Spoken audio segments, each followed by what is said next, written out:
Jalqabe.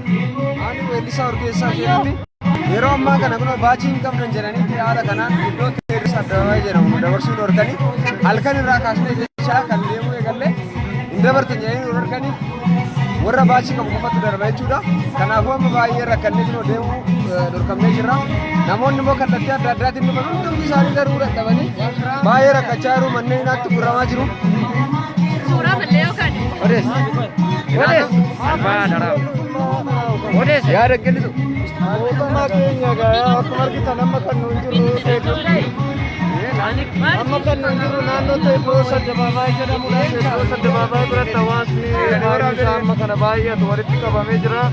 Sababni isaa sababa baajii hin qabdan jedhudha. Baajiin keenya nu eenyummaa keenya bakka deemtu murtii. Hai, warra. Nama kan lalai nam tokkodha. Obbolee Sakiya, baay'ee saaraa. Maal laga hojii barbaada? Maal taata yaal dhaabattee jiru? Nuti baajii yookaan fanjii malee baajii hin qabnu. Kanaaf irreeffannaa dhufnee akka irreeffannaa dhabnee biqilaa sana fanyaan biqilaa namticha achi sana jiru biqilaa sana irreeffannaa dhabne. Dhageesse?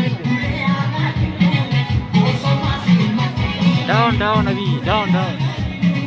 Dhugaatiin ammaan tana baay'ee rakkanneerra kun hojjettee akkatti rakkachaa irra uummanni rakkachaa irra baajii malee dabartan jedhanii nu cinqaa jiranii. Baajiin keenya faajii keenya baajii hin barbaachisu. Nu baajii deemnaa faajii makeenyaan naqu barbaachisa. Baajiin keenya oromummaa keenya. Baajiin keenya faajii keenya malee safii bina deessitu miti.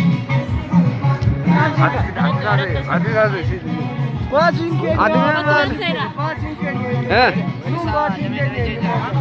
Yeroo ammaa kana naannoo Birbirsa Goorootti argamna. Naannoo Birbirsa Gooroo irreechaaf ganama kaanee naannoo Finfinnee Qullee gaafa laga bishaanii deemna jennee kaanu yeroo ammaa hin deemtanii baajii malee yookiin immoo baajii bilbilinaan isinii kennite malee hin deemtan jedhanii poolisoonni karaa hundumayyuu daandii cufanii nama 3-4 qofatu laga jira kan laga keessa jiru yeroo ammaa kana jechuudha.